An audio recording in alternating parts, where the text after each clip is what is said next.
welcome to my Soapy Kitchen. Today I'm going to be doing a DIY ingredient again. So we made a magnesium oil with magnesium sulfide. Now we're going to use magnesium chloride, and like the magnesium sulfide or Epsom salt solution,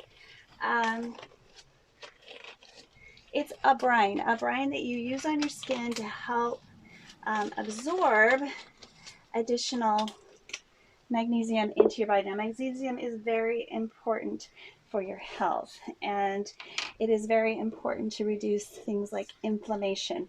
So if you have problems with that like I do, magnesium oil may become one of your favorite ingredients. Now we're going to be adding some things to the magnesium oil to make it a little more skin friendly, because it can tingle and sting, and who wants that? I know I don't. So this is just the basic recipe, and everywhere I've looked, from Humblebee and Me to what's her name? Something Mama. Oh, I can't think of her name, but she's got lots of recipes out there that are DIY. Something Mama. I'll put the link right here, the link. Everywhere I've looked, it's a 1-to-1 ratio, and so that's what we're going to do. I will do these dishes later. I just finished doing a 40 bar batch of soap, so I need a break to make something that I want. So the first thing we're going to do that makes this recipe different than all of the others that I looked up is that instead of using distilled water, we're going to use a hydrosol. Now the hydrosol I've chosen this time is Fennel hydrosol. Fennel grows wild here, and in my backyard it's full of fennel. I'll probably be doing a hydrosol with lemon balm next. So lemon balm would probably be really, really nice. Lavender, again, you can get rose water. That will also provide a little bit of a buffer, like a natural buffer to just plain distilled water. And that is our goal here. So we've got, let me see how much we've got here. I pre-measured, and when I pre-measure it, I can't remember what I put in there. So let's just do a remeasure. So we're going to do 1-to-1 of the phenyl hydrosol, which I made fresh, and magnesium chloride. Now I got my magnesium chloride from Organic Point. Now that's not Epsom salt, it's a little bit different. We'll also be working this summer with magnesium hydroxide as well. And this magnesium chloride solution, one of the main things I can't wait to try out with my formulating is a spray deodorant, because not only will you be getting all that wonderful magnesium on your skin and helping, with inflammation, but it also cuts down on body odor, because I think this summer is probably the hottest I've had in a while here on Vancouver Island. Luckily, we get a little bit of relief with our rainforest, but it's temperate, so it gets hot and dry, and it's not fun either. All right, so let's do a measure. I don't know if this one's big enough. I hope so. To see if I think it's 50 grams I've got in here. Oh no, I went with 100 grams, so it's a good thing I measured. So just pull those back in there. We want all of those.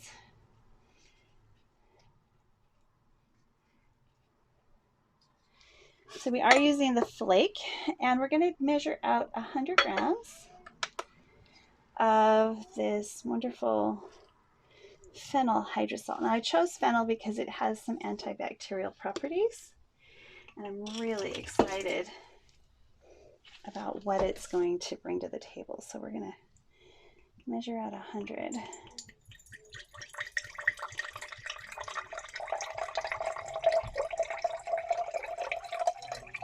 Oops, approximately 100. Pour out a little.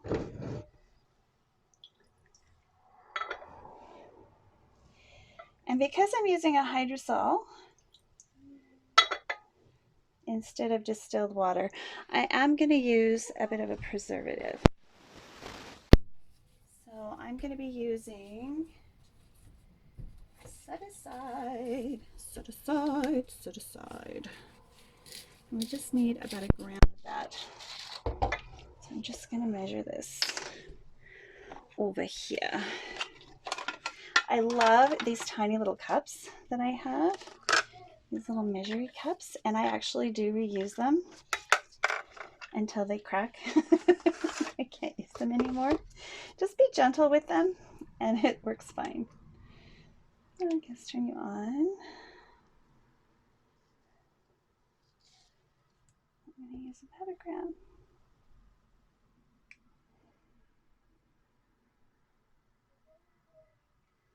Literally 1.2 grams. It's a little bit more than a gram, which is fine. Just use a little stir. Look at all of that. Smells amazing. Different herbs make the most wonderful hydrosols. Oh my goodness. Let me tell you, you gotta try them. You gotta try to make hydrosols, guys. If you haven't done it, you gotta try. And they're different than teas. They're safer for formulating. They're more pure, and there's no solids to worry about growing growies. Okay, so we are going to add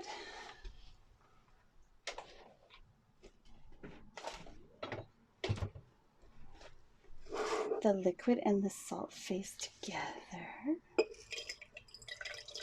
Oops.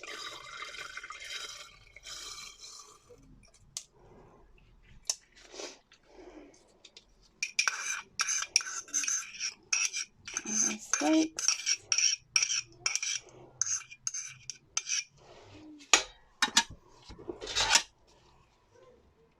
Oops.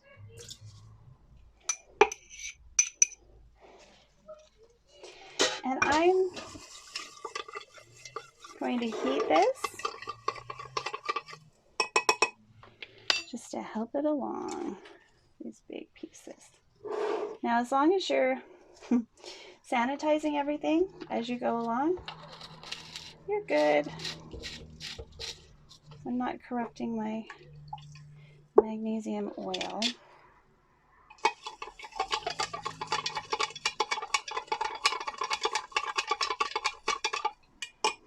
I'll bring it back once I've heated this up. Okay, so it's taking on an oily type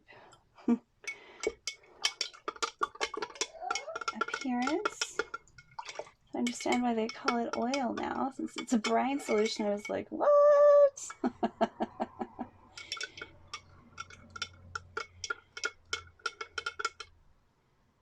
That looks absolutely lovely.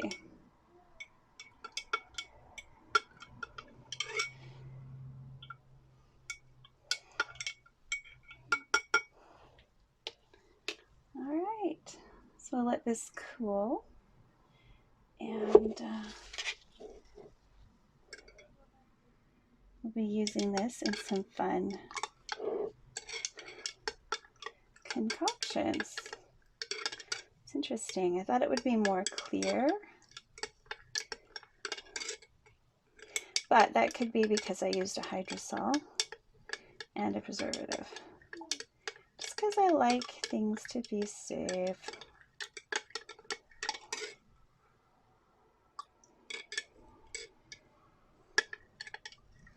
And I didn't heat it to the point where it's boiling. I just warmed it a bit. So it may solidify and clarify as it sits. So I will bring you back later and you can have a look at this. And I'm sure you'll see it back in my soapy kitchen again soon, because we're going to be doing some fun creations with magnesium chloride oil. So I'll see y'all next time. If you enjoyed this, please click like and subscribe. And if you have any questions, feel free to ask in the comments below. Bye for now.